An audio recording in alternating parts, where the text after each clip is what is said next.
welcome everybody to another great episode of Real Life Matters. Of course, I'm your host, DBoss, and I'm telling you, please make sure you subscribe to the YouTube channel, DBoss Networks, and also subscribe to the guests that come on. And also, this show's been brought to you by my new production studio, Vance Media Worldwide here in Toronto. So it's super dope, the place is, and it's really nice, and it's new. So if you want to go there, you can go to vancemediaworldwide.com. And also, I got somebody special here for you, and he's coming in from the US, and he's he's a superstar, you know. And he has his own show, his podcast. We're gonna find out a little bit more what he does. It kind of does similar to what I do, but we're gonna find out from him. So with no other further ado, I introduce to you TJ Super. Yeah, what's good? How you doing, DBoss? We're good. Good. I'm happy to be in the building. I'm glad to be here. I'm excited. Can you tell I'm really excited right now? I know you look excited. Yeah, right. So can you tell everybody your background, TJ, and where you come from? Yeah, definitely. TJ Super. There's a lot of things happening right now, so I might be jumping around, but we gotta jump it. We gotta slow it down so we gotta get you. Slow it down. Got it. So we can get everything. Currently the host of the Radio Super show. I own Radio Super, the network, the digital radio station, and I also do a show that airs on the station.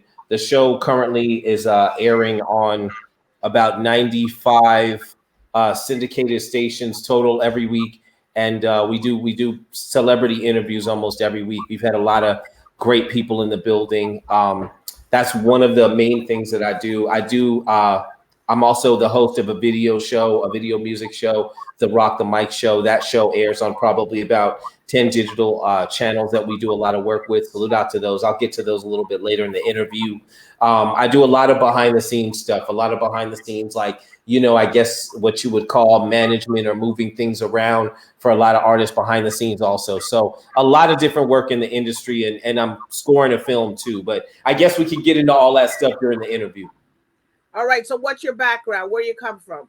Originally, I'm back and forth between New York and Phoenix. My family's originally from New York. We moved to Phoenix when I was 4. I grew up here. I started rapping, when I was 10 years old, and rapped all the way through high school. And it kind of gave me a love for music. So after high school, since you've been 4 years since like old? 10, I want to say like officially 10. Yeah, Run DMC set it off. So I always consider 10 to be my actual starting place where me and my brother would just, back and forth trade verses and stuff. So it kind of went like that. And going forward from there, I went through high school, rapped all the way through high school. And after high school, I remember my mother was pushing me like, yo, TJ, you should go to college. Listen to your mothers, everybody out there. Your mom is like, TJ, you should go to college. And I'm like, Mom, I don't want to go. I just finished high school. I want to take a break. She's like, yo, you should just take one class. And I'm like, okay, cool. I'll take one class. So the one class that I could find in Phoenix at the time that had anything to do with anything music related that was somehow connected to hip hop was a music business class.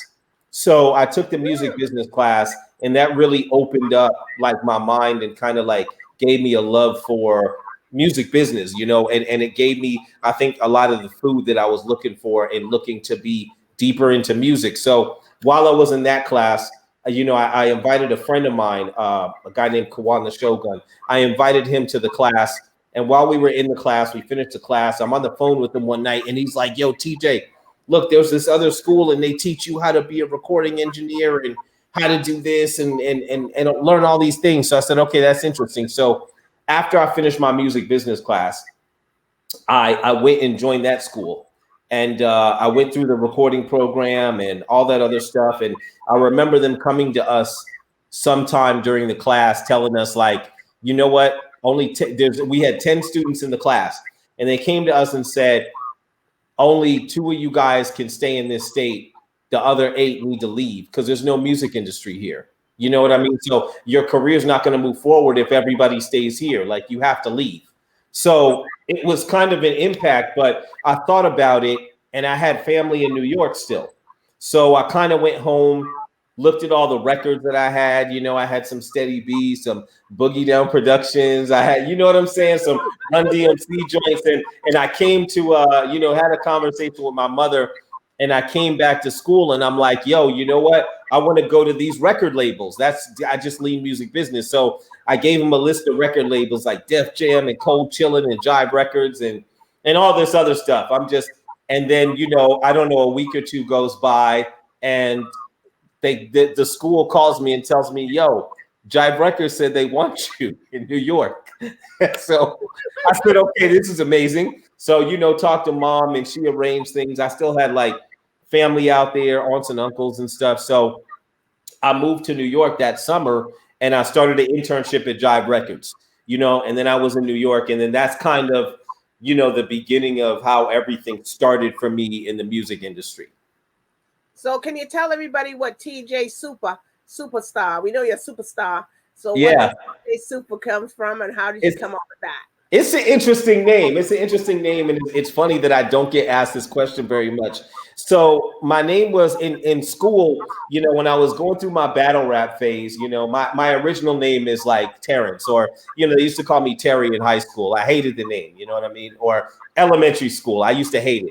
So going into high school, I'm like, yo, I'm not going to be Terry anymore. I'm going to be TJ, you know, so I'm going to choose a new name, and I landed on TJ Hype, you know, TJ HYPE. So okay. I had the name TJ Hype all the way through high school and all the way moving to New York, and, you know, and going through a lot of the ups and downs that I did in my career in New York. And at a certain point, I remember I was watching TV and I was watching this cartoon, and this character in this cartoon, like, you know, he had gotten so strong and so powerful that he became a super version of himself. And, you know, I thought about that in terms of my own career. And I'm like, TJ, you know what? Like, you've accomplished like everything you said you wanted to accomplish in life. And I was like 26. So I'm like, you know, I feel like I've become a super version of TJ Hype. So the name changed from TJ Hype to TJ Super Hype. So that's where the super came from. It's still TJ Super Hype. It's short, you know, I've just shortened it to TJ Super, but that's how I got the name TJ Super. Super Hype. Yeah, a super version of TJ Hype. That's what it is. And you gotta have to live up to that version of that name. Yeah, and I feel like you know, it's something, you know, you get that name, you can't be slacking off. You know, you really got to turn up. So yeah, I've tried to keep that in place. And you gotta be in hype mode, you know. All the time. I'm ready. I'm ready for it. I'm ready for the smoke. You're ready? You know? Ready for it. You know. So who have you worked with in the industry? Golly. Here we go. Yeah, that's okay. So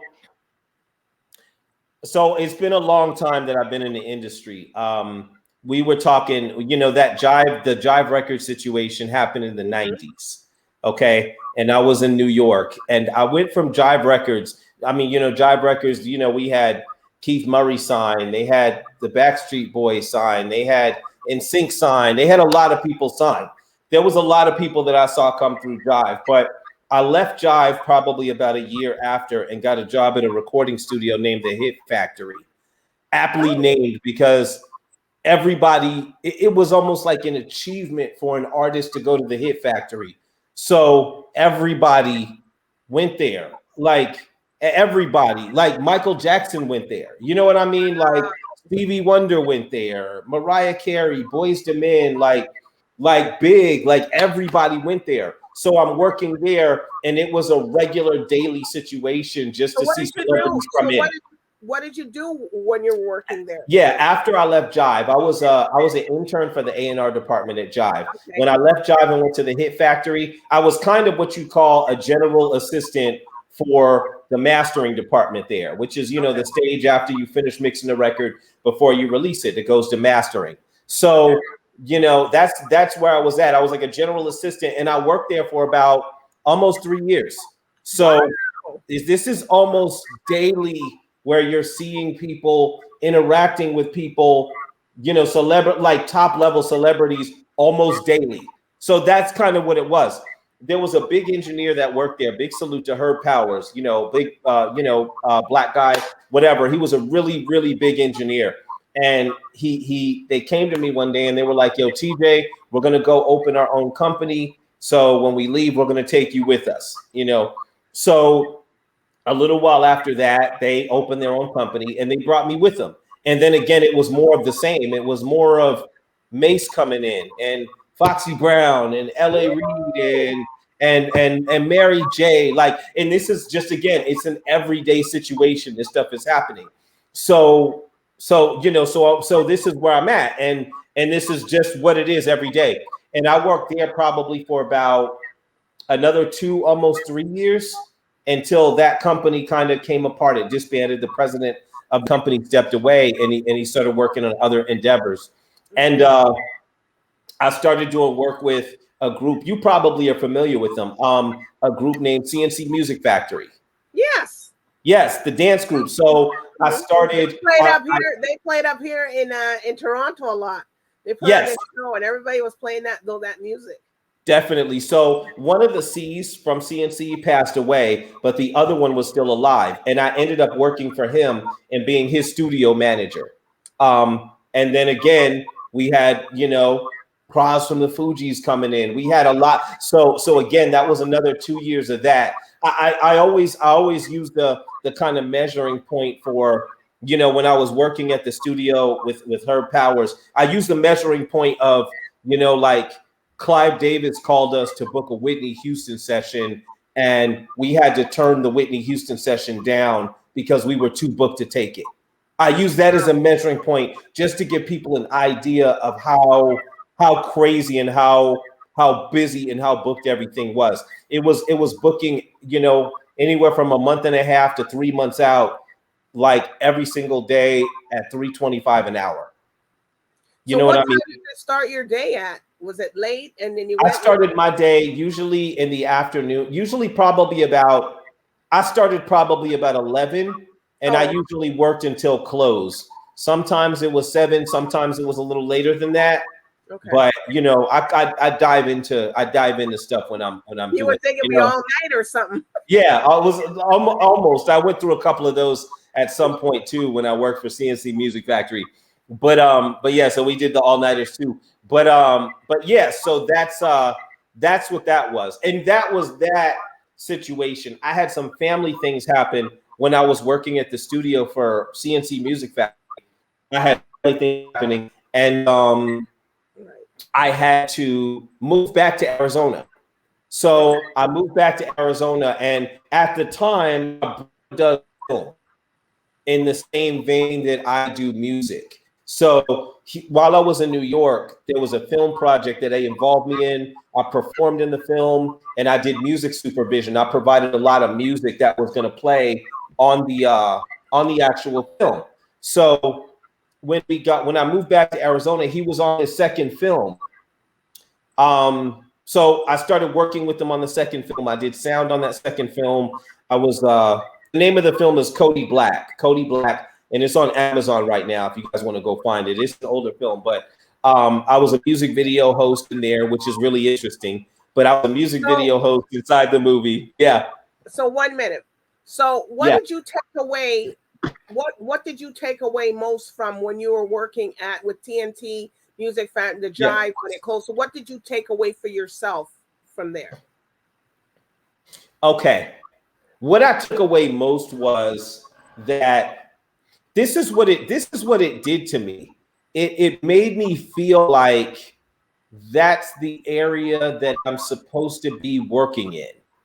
It gave me the feeling like, like if I was doing something that wasn't giving me that same kind of feeling, and I feel like I wasn't doing enough, or I wasn't in the area that I was supposed to be in. You know what I mean? Like I wasn't working, there was a feeling that I had when I'm working every day and I'm pushing and we're at the top of the industry and those things are happening. Like I kept that feeling never left. So when I'm back in Arizona and there's no music industry and the environment's not there, then I'm still feeling like, wait a second, TJ, like you work with celebrities, you do this. This is what you do. You work at the speed that you work, and the way you think is like stuff that works at the top of the industry. So you have to work to get back to that feeling and work to recreate that scenario. That's what I took away from it. You know, I almost want to say it almost spoiled me into this place where I feel like I have to push the boundary to get back there. You know what I mean?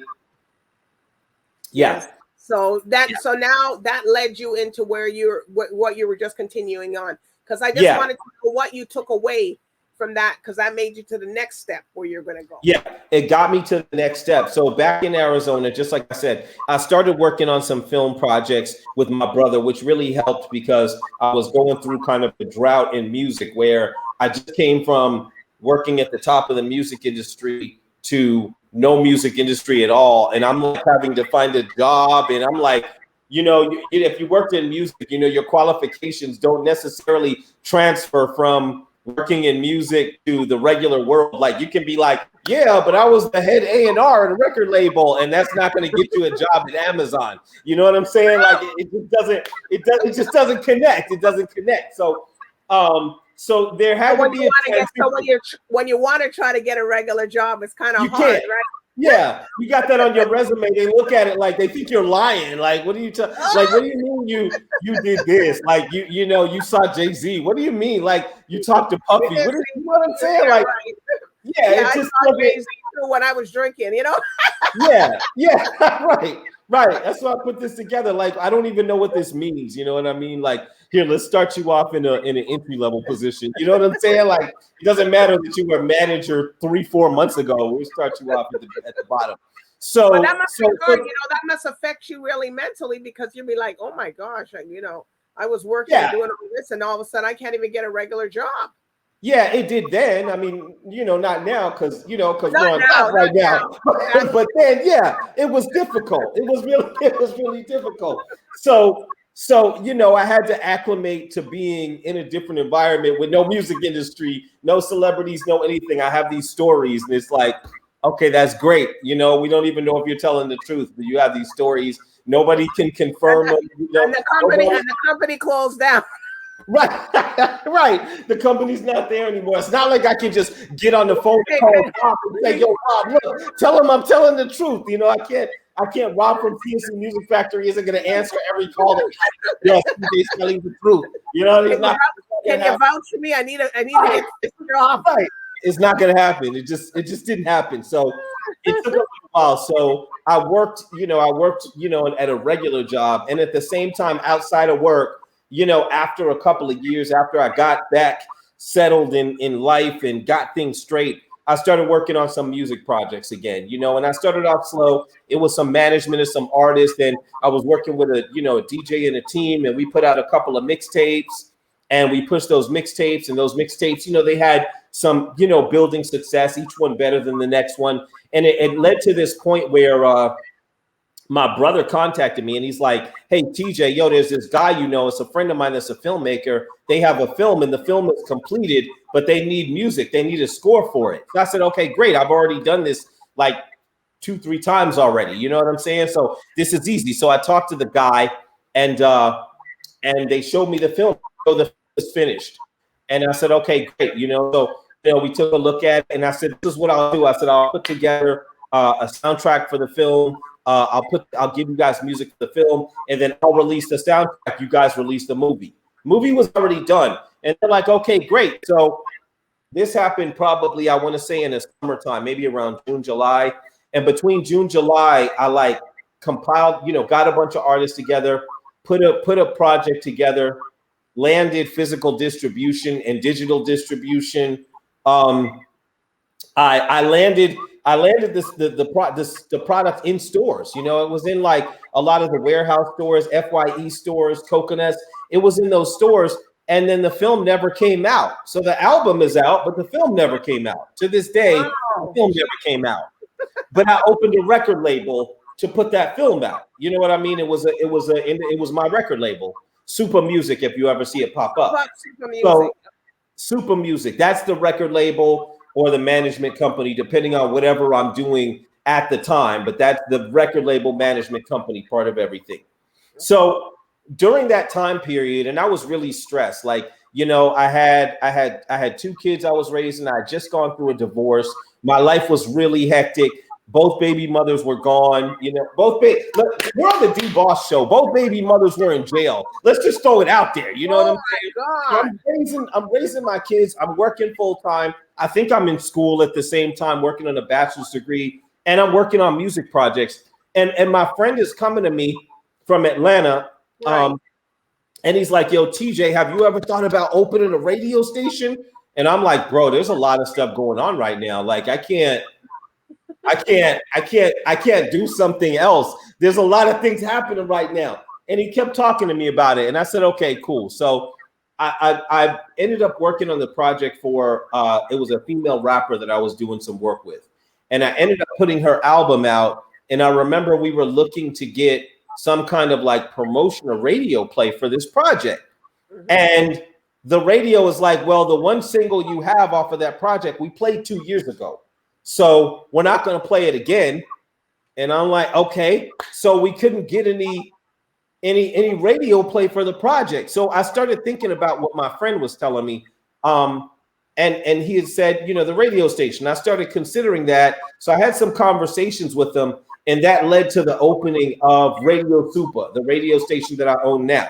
You know what I mean? It led to the opening of the radio station because I felt like there were projects that I had, and a lot of creative people, a lot of, you know, interesting people, managers, producers, you know, that didn't have avenues to release these projects. And I felt like I wanted to create an avenue for that to happen, you know, so I created that with Radio SUPA, and we started doing our show a long time ago, and we started to add other shows and other broadcasting, and it started to expand, and things started to go really well with the station. Up until now, we've been on the air for 13 years now. Yes, my show has been running for 13 years. That's just radio. That's not even the video show. That's your radio. That's your radio program. That's so the do you have other people's shows on there too? Or yes, no? yes. There's about 15 or 16 shows that air every week on Radio SUPA. And then my show airs on Radio SUPA. So where's my show? Yeah. You know, that's a good question. We're gonna have to have a conversation about that. No. We'll have a conversation about that, Miss Boss. Yeah. But right. So you know, we aired that show, and then my show specifically, a couple of years ago, I thought about making sure that the show can be seen or heard in as many places as I could. So I made deals with a lot of other stations, and over the course of time, that amounted to 95 stations where we're at right now. So and we also changed what we did with the interviews, like when you asked me what I took from that place that I was at before in the studios and that environment, I wanted to create that. So with the radio station, I started to interview celebrities, and then I got to this place like I want to interview celebrities every week. Like that's what I want to do. I want every week. I want us to be the celebrity stop. You know, so over the course of time, we kind of shifted to where we do celebrities just about every week. And we've had a lot of beautiful people on the air, MC Light, Flavor Flav, DJ Red Alert, the late Kango Kid. I think we have we probably have the final interview with Kango Kid before he passed away from UTFO. We just had we just had Bone Thugs on. It's amazing. It's every week for years now. You know what I mean? So that's kind of where it's at with radio. 95 stations right now, syndicated. So if somebody doesn't syndicated through 95 stations. Yes. You've been doing this for 13 years. 13 years on the radio. Yes. Wow. Mm-hmm.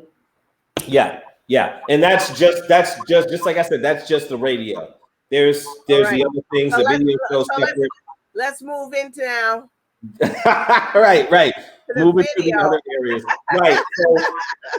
So I want to say about 5 years ago, in addition to the radio, this is with the Rock the Mic show that we're talking about. In addition to the radio. Tell us how you came to that name, Rock the Mic. Yes, I'm going to tell you too, because that's a really interesting way too. So I was working on I had it in my head that I remembered, like when I was younger, I used to watch music video shows, Yo MTV Raps, Video Music Box. You know, I used to love those shows, and for some reason there just wasn't one on the air anymore. And I would think to myself, like, you know, years ago I had a television station named Supervision before Facebook Live, before before Instagram, before all that. I had a television station, but it didn't make sense to run it because I would have to start all the shows manually, and there would be times I would be driving on the freeway with the laptop open and my internet inside the car trying to start a show while I'm driving on the freeway, and I'm like, okay, I can't keep this up. You know what I mean? Like I couldn't do it. So I had this idea in my head, I want to do this show, this music video show.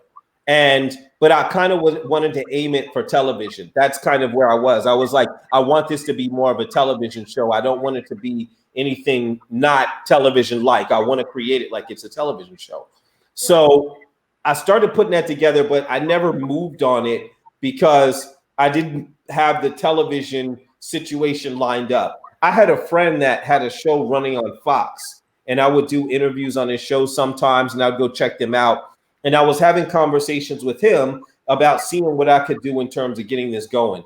And he hits me up one day and he's like, yo, TJ, I'm trying to move from television to the digital space. So I want to put a show together with you to try to launch the digital space situation that I'm working on.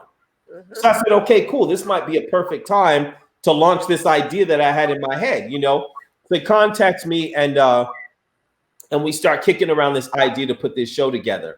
And then I had my aunt passed away, which was the one that I lived with when I moved to New York originally. So she was really close to me, and she passed away, like a month before we could go visit her.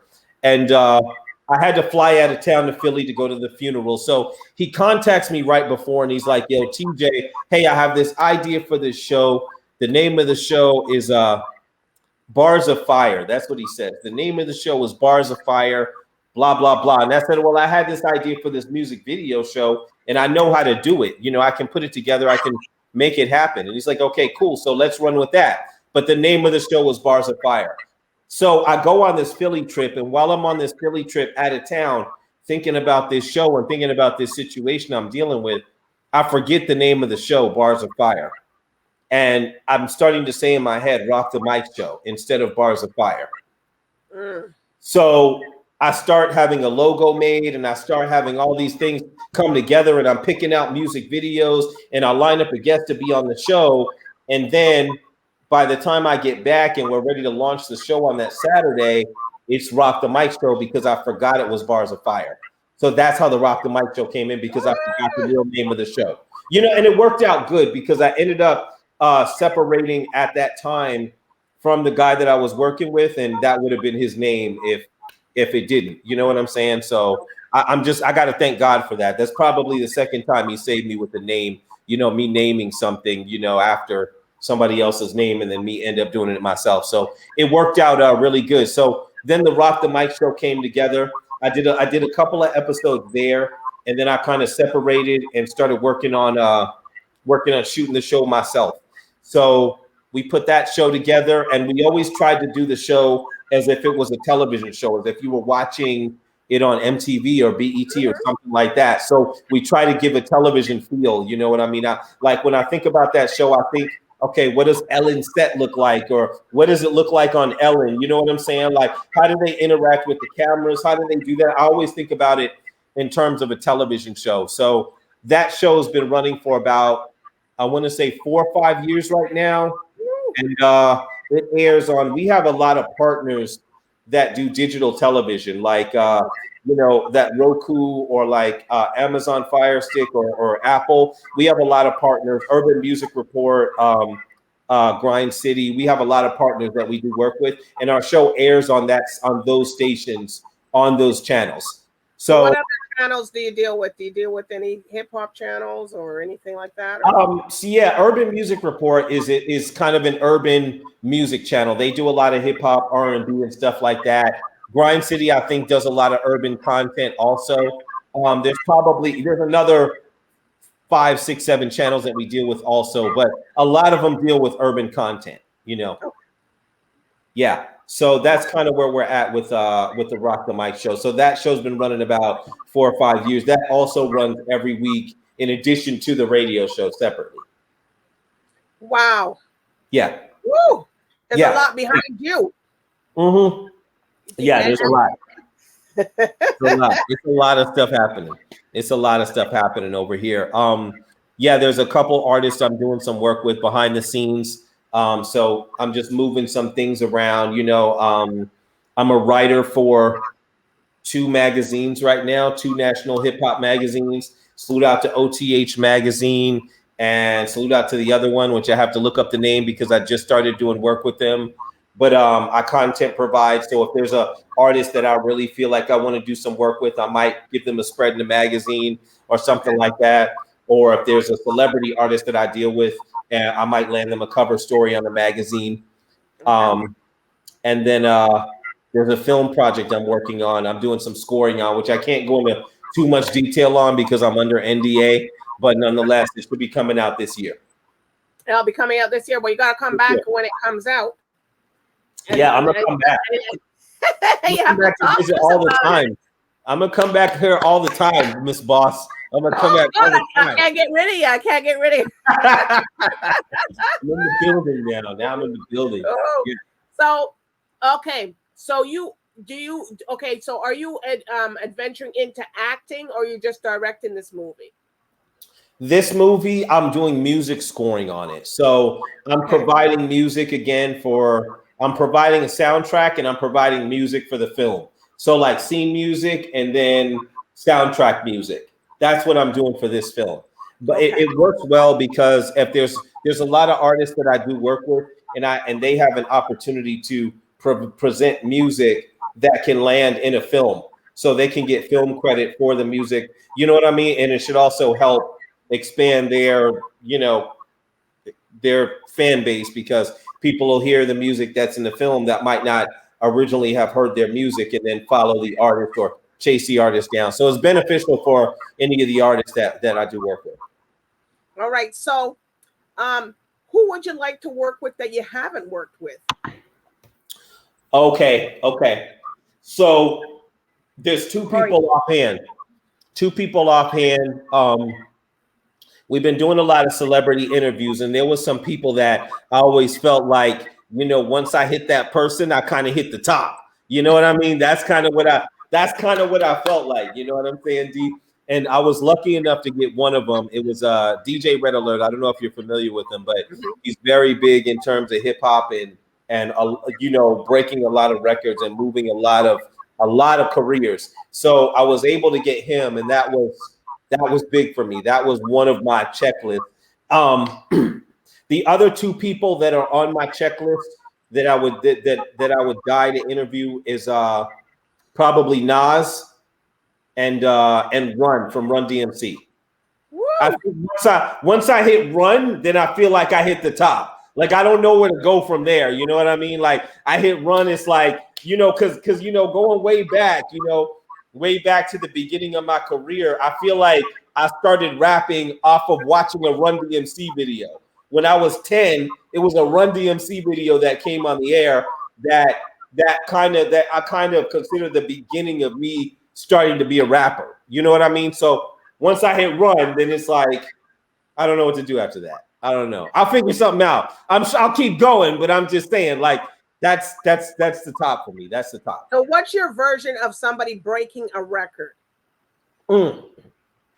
My version of somebody breaking a record would be, a DJ taking a record, playing it, not necessarily specifically for the first time, but playing it in a way that it's the beginning of when the record starts to get attention.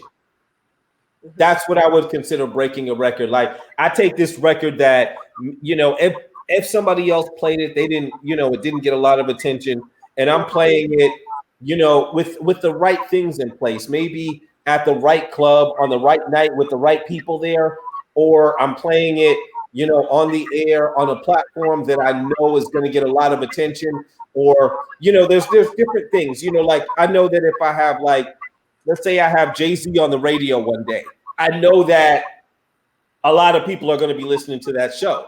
You know what I mean? So if I take a record that I know is dope and play it during the show that Jay-Z's on, then I know whatever artist I played that record for is going to get a lot of attention because their record's playing on the same show that Jay is on. You see what I'm saying? So that's what I would consider breaking a record. Wow. Yeah. See? Okay. So you're doing a movie. Yeah. You have a radio show and you have a radio station. Yeah. You have a show, Rock the Mic. Yeah, the video show. Yep. Mm-hmm. Yeah. I like how you said the video show. Right. Right. It's episode. So what was the most, maybe something that was unusual that happened on any of the scenes that you did that was like, oh my God, that shouldn't have happened, but it did? Let's see here. Yeah, I have this wild scenario in my head, and I'm trying to think of a different one. What? You could say the two. I'm really trying to think of a different scenario than that one. Well, if that's the one that comes to your mind, that's the one you gotta say. That's the one I gotta say. Is that's what it is? It's kind of a wild situation, man. There was a day. It's a wild situation, D. There was a day that I was shooting an episode of The Rock Show, and there was a building that I used to do work at. I used to shoot my episode from this building, and I had a partner that worked there. He worked in this building and everything. And he calls me the day before, and he's like, "Yo, TJ, the air conditioning in the building is out. This is during the summertime in Arizona. It's 100 and something. It's 110. It's incredibly hot." And he's like, the air conditioning in the building is out. And I'm like, okay, I have a show lined up tomorrow. I have a guest come in. I said, okay, let me see if they fix it overnight or something. And then hopefully they do. And then everything is great. They didn't fix it overnight. And it's a crazy story. See, it's a crazy story. No, I didn't cancel it. I didn't cancel the show. I didn't cancel it. So the next day I talked to my team. They're like, yo, we're going to go do this regardless. You know, it's an hour. We can get through this. So it's like, okay, let's go do it. You know what I mean? That's what my team is. Yo, D, we be like, yo, let's go do it. You know what I mean? That's us. That's how we do it. So I say, yo, we're going to go do it. So we go to the spot. We set everything up, set the cameras up. And while I'm there, a friend of mine is telling me, my guy who works at the building, big salute out to my man, Chocolate Chuck, man. He's telling me, he's like, yo, TJ, like these, there's a suite across from us in the building. And some guys down the hall, I guess they were on drugs, and they crawled through the ceiling and broke into this guy's suite across the door from us. So I said, okay. And then they stole some of this guy's equipment, and they went back into his suite and started doing drugs and fell asleep in his suite. So when I'm there, the guy comes to his suite the next day, and he sees dudes with needles on the table, and half of his equipment's gone, and they're asleep in his suite. After that, so he's like, okay, so I got to kick these guys out of the building. So I said, okay, cool, whatever. So we're shooting this Rock the Mic show. We're trying to shoot an episode of the Rock the Mic show. And after that, there was another project where I had a filmmaker coming to do some interviews, to record some interviews after the Rock show. So I'm shooting the Rock show, and the room is too hot. It's so hot, the computer won't run.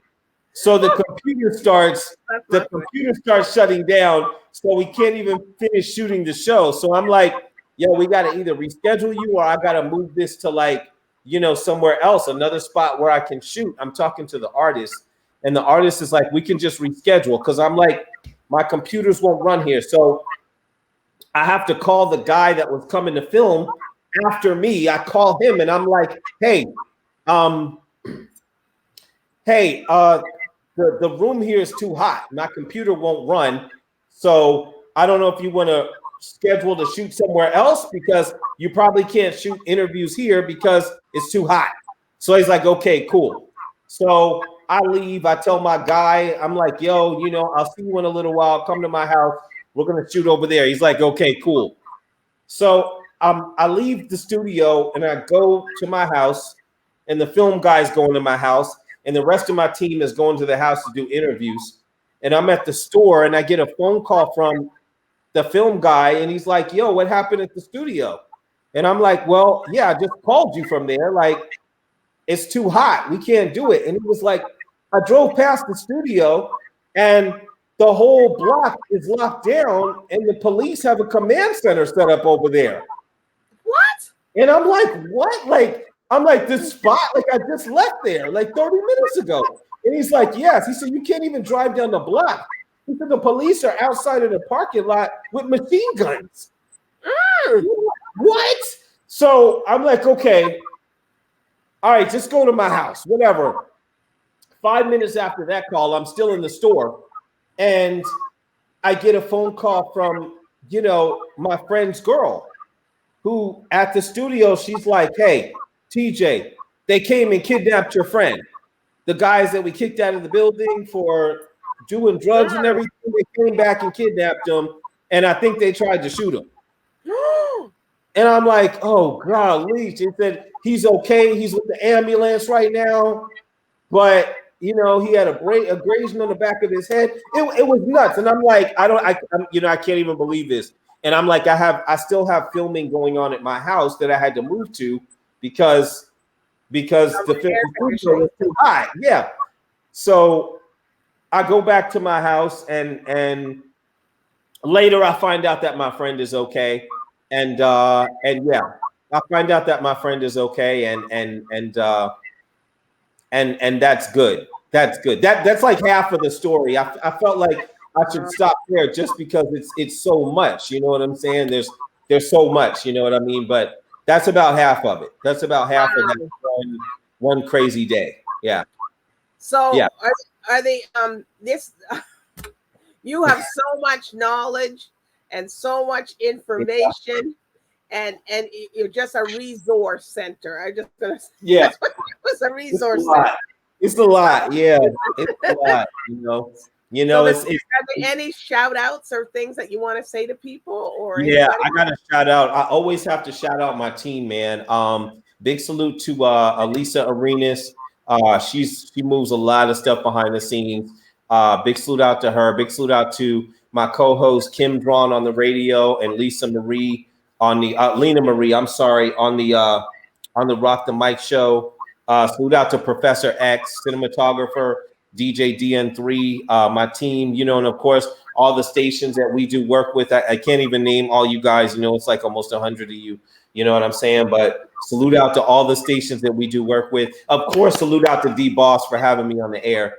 It's beautiful to be here. You know what I'm saying? I'm happy to be in the building. This is great. I'm so happy. Yeah, so this is great. You got a lot going on. So it's a lot. So if people want to reach out to you and you know come on your show and stuff like that, where can they reach out to you at? They can guys can just follow me across the board at TJ SUPA, just like it's on the screen. TJ SUPA on IG, TJ SUPA on Facebook. If you type in TJ SUPA in Google, I probably will come up. You know what I'm saying? I should. Yeah, guys, that's probably IG or Facebook is probably the best two places to catch me at. You know what I mean? Just, you know, if you guys hit me up, I try to respond to everybody, but you know, if you guys hit me up, just, you know what I mean? Just, you know, hey, this is what I'm looking for. Like, you know for a lot of people, because you don't know who's serious and who's not. You know what I mean? Yeah, definitely. So that's what it is. That's what it is. You know what I'm saying? And always check out DBoss. Anything she does, make sure you guys check it out. Yes. So just stay around after the interview closes. Just stay around for a minute. Is what I asked you. And I do want to thank you, TJ SUPA, for telling us about your story, your journey. Yes. You know, how you came about. And I guess you probably didn't expect that you were going to get it all out. And you did. I didn't. I got it all out. I covered yeah. That's why I give people the opportunity, and I have the platform so people can get to know you, so they know how to do business with you. You know what I mean? So that's that's the thing that you have to, people have to understand. It's not about that 3 minutes or 5 minutes. So you can't, what are you going to say in that time? Right. I agree with that. I definitely agree with that. You can't get follow that. like that. You know what I mean? Yeah. Like, especially Yeah. what you do and what we do. Yeah, there's a lot of history in this. You know what I mean? So yeah. But again, I thank you again for having me on the show. Anytime something jumps off, let me know. I'm in the building. I got you. You're in the building while you be up here. I'm in the building. You gotta come up to Canada. You know what I mean? Right. I have to take a trip to Canada. TJ SUPA, I'm in Canada. I'm with DBoss. Yeah. Oh my God.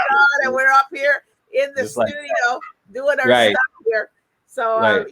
I do want to thank the viewers tonight for watching Real Life Matters and getting to know TJ SUPA. So bye for now. All right.